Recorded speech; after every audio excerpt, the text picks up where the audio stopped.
Hello, good afternoon. I'm just off to see a young lad called Harry today to talk about voter registration and the youth vote. Because I want to challenge just one silly little notion that seems to have taken hold, that all young people are politically naive or completely apathetic. I don't think it's true, but I want to go and have a chat with the young guy and see what his thoughts are. Well, I'm here to Harry.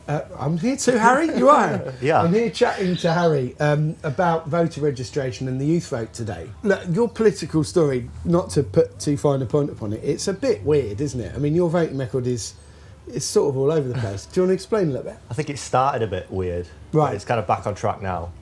So, Right. 2014 European elections, voted UKIP, and they won. They got the highest national vote. 2015 general election, voted Green. 2016 EU referendum, voted to remain.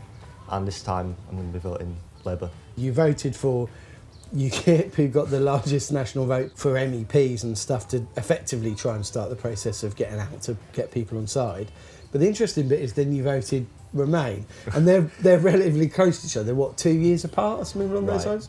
So how do you explain that then? I'm not completely Remain, I never was. Right. I reckon I was maybe 60% in favour of remaining, so much like Corbyn. Yeah, because he said, didn't he? I think it was on the last leg or something. He said, "I'm a sort of a 6 or 7 out of 10 Remainer." Yeah. So what was your thinking then?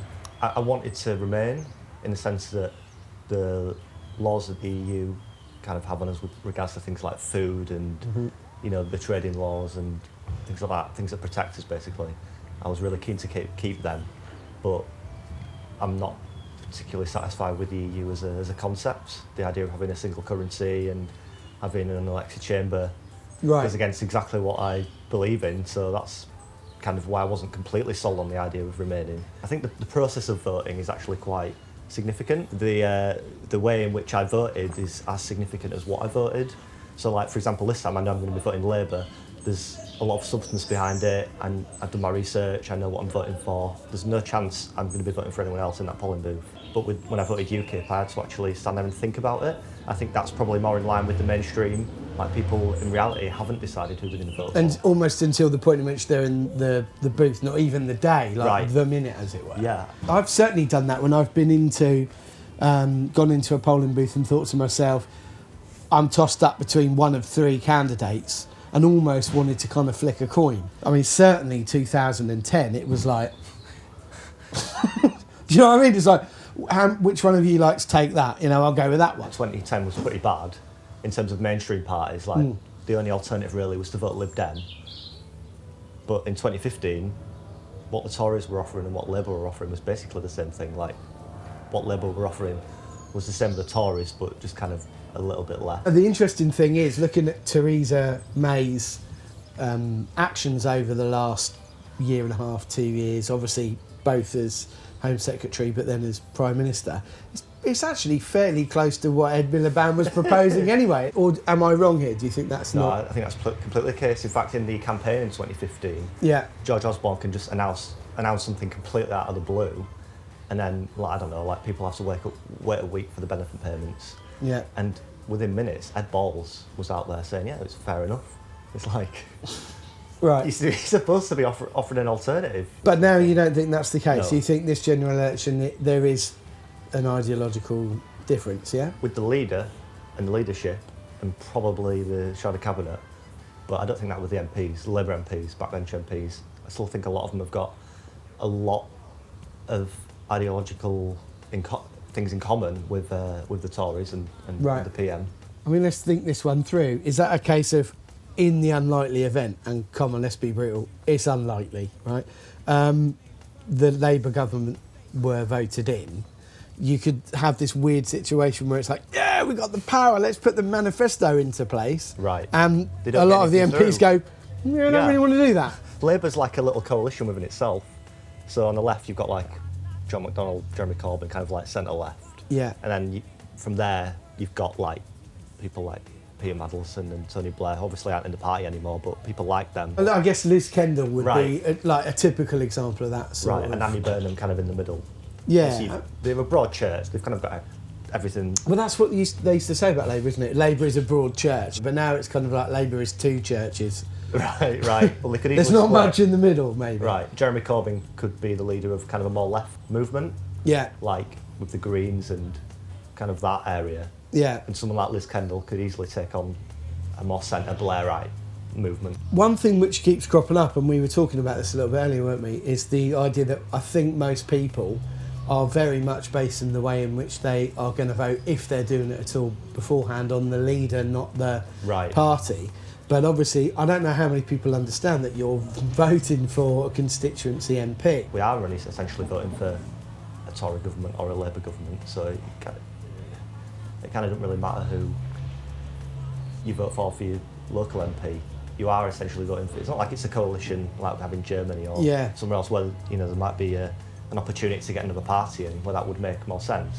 But I do think that to blame probably, well, Theresa May hasn't helped. She's made it all about her. She knows that if she made it about policy... Oh, it doesn't even mention a lot of the time the Conservative Party within the, like the battle bus or the manifesto. It's kind of like May's vision for everything. Because she knows that if she made it into an argument about policy, she would lose. Because Labour's policies are really popular, even with Tories. I read a poll saying that 90% of Conservative voters didn't believe in a privatised NHS. Now that's interesting. So what would you say to any young people out there? Because I read yesterday that something like 1.2 million people under the age of 25 have registered to vote. But there's still a lot of apathy. So what are you seeing and feeling about that one? And why is it important for young people to vote? 42% of young people are registered to vote. So that leaves the other percentage, 58. who aren't registered. That's interesting. Okay, so what would you say to those people if you had the opportunity? I think the three... Because I can understand, to be honest, if I was 18 or 19 years old, I can understand not voting, because I think the language is a bit obtuse. You constantly see politicians in the media not being able to answer relatively simple questions. Theresa May on Andrew Marr, what do you think it's acceptable for nurses to go to food banks? Well, I think there's many complicated reasons why they go to food banks. There's one reason. There's one reason, they're hungry and they've not got enough money to buy food. Right. So if I was a young person looking at that, I'd probably just look at pretty much all politicians and go, well, this is just, they're not talking directly to me, they're not using words I really understand. And it just seems like a lot of kind of mudslinging, But you clearly, you are a young person and you clearly think that getting involved in the political system is important. So what would be your sales pitch? The three most important things I think facing young people, certainly over the next 10 years, are job security, rent costs, as in like housing and being able to afford to buy your own home, and tuition fees. Gets put to me all the time. Should people be forced into voting? Should we be made to vote? I don't think that's the right idea. I think that we should be encouraged to vote. Yeah. I've read studies that say that if you teach politics in primary school and you lower the voting age to 16, the chances are that people involved in that are going to be more likely to be interested in politics for the rest of their life. But we don't have that at the moment, and that's. So that would be one thing that you'd love to see. You'd love to see politics and maybe broadly kind of sociology and things taught more in primary and secondary schools. The idea of exercising your vote, your right to vote, should be encouraged in schools, and it isn't. So are you a little bit perturbed by the kind of widespread apathy as promoted by, certain slightly wild-haired comedians, for instance? Do you find that less than helpful, or are you sympathetic to that? Russell Brand, that sort of people. Yeah, I tried not to mention his name, people, but... No, I said it, it's all right. Yeah. I think the opposite, really, because I think it draws attention to it. So I got into politics through Frankie Boyle. Right. And he actually kind of says that as well. He doesn't vote himself. He critiques the system a lot. He doesn't believe in it. But through that, I kind of was able to look at the parties and kind of look at the policies, and I just think it's interesting how someone who doesn't vote and who wasn't interested in engaging in that actually encouraged me to get into it. So in a weird way, you're almost tipping the hat to Russell Brand and saying, look, I know I don't agree necessarily with your solution, but I agree with the fact that you brought the dialogue into the mainstream. Yeah. And you think that's been really positive of things like social media? Yeah. Russell Brand isn't offering a solution. He's offering a lot of problems. He's pointing out the problems in the same way that Farage did. You heard it here first, didn't you? The Russell Brand is very similar to Nigel Farage, apparently. Now, I do take your point, actually, because it's very much the description of all the ills in the world. That's the easy thing to do, isn't it? Is to bring the problems but not the solutions. We've got until, what, Monday to register to vote? If you were to come across a friend who's like apathetically saying, I don't even know if I'll bother to vote, what would you say to them? You're never going to have anything completely ideologically in common with one of the parties. Like, there's policies of the Labour Party that I can critique, and there's policies of the Green Party, who I was a member of for 2 years, I can critique quite happily. Yeah. And equally, I can welcome some of the Tory policies and some of the UKIP ones. Now, that's interesting, because you were saying to me, I mean, we're just sat here having a cup of tea, and for anybody watching, other than the fact that you're Northern and I'm Southern, they're going to go, they're probably quite similar ideologically. But you were saying that your best friend is pretty right-wing. A lot of my friends are quite right-wing, so it's interesting kind of being able to maintain a friendship, being able to, you know, have a friend that is so ideologically different.